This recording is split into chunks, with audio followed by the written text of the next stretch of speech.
Hey there, welcome to the Movie Review Mom YouTube channel. If you just found my channel for the first time, yay, you're finally here. I've been waiting for you. And if you're a returning subscriber, yay, thank you so much for coming back. My subscribers already know my goal is to save you time and money by giving you this scoop on the filmmaking quality and content so you can decide whether or not you want to spend time or money watching a particular film. So today, that particular film I'm reviewing is called Notice to Quit.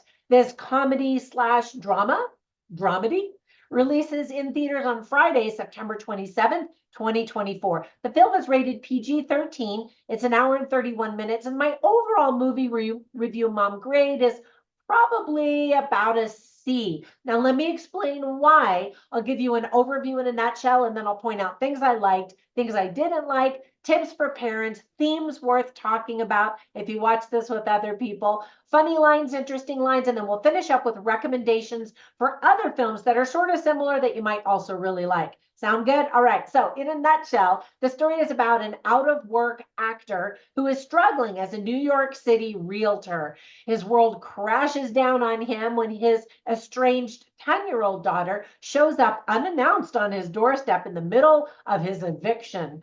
The film was directed and written by Simon Hacker. So here are some quick tips for parents. I think kids are going to be extremely bored, and so might some adults. There is profanity, including an F-bomb. A father teaches his daughter to be dishonest. We see protesters marching for animal rights and the environment.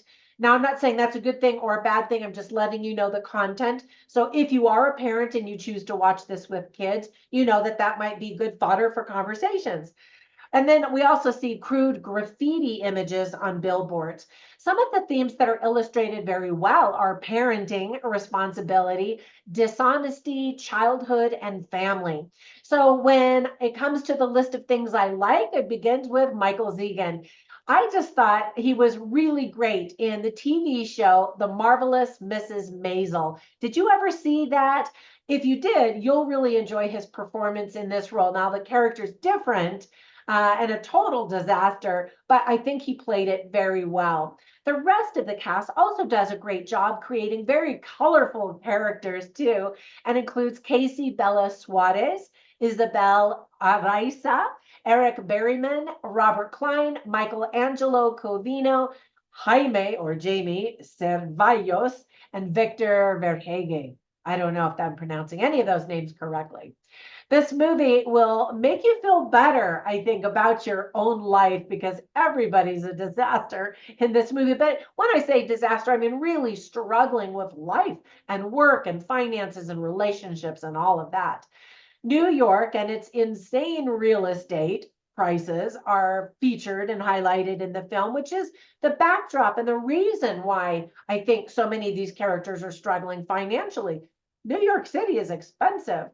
One thing the movie illustrates really well is what good parents will do for their children. Parenting is hard in so many ways, but the efforts that we make are some of the most important, most meaningful things that we'll ever do in our life. I have four sons, and it is hard. They're awesome, but just, the day after things when they're really little is physically demanding. And then as they become teenagers and older, becomes emotionally demanding to be there for them and to be good examples and offer good advice. Anyway, if you're a parent, you already know what I'm talking about.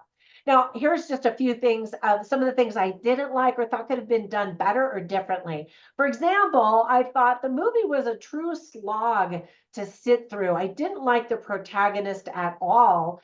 Most of the characters committed crimes the entire time in the film, and they just wanted the insanity and crime to end.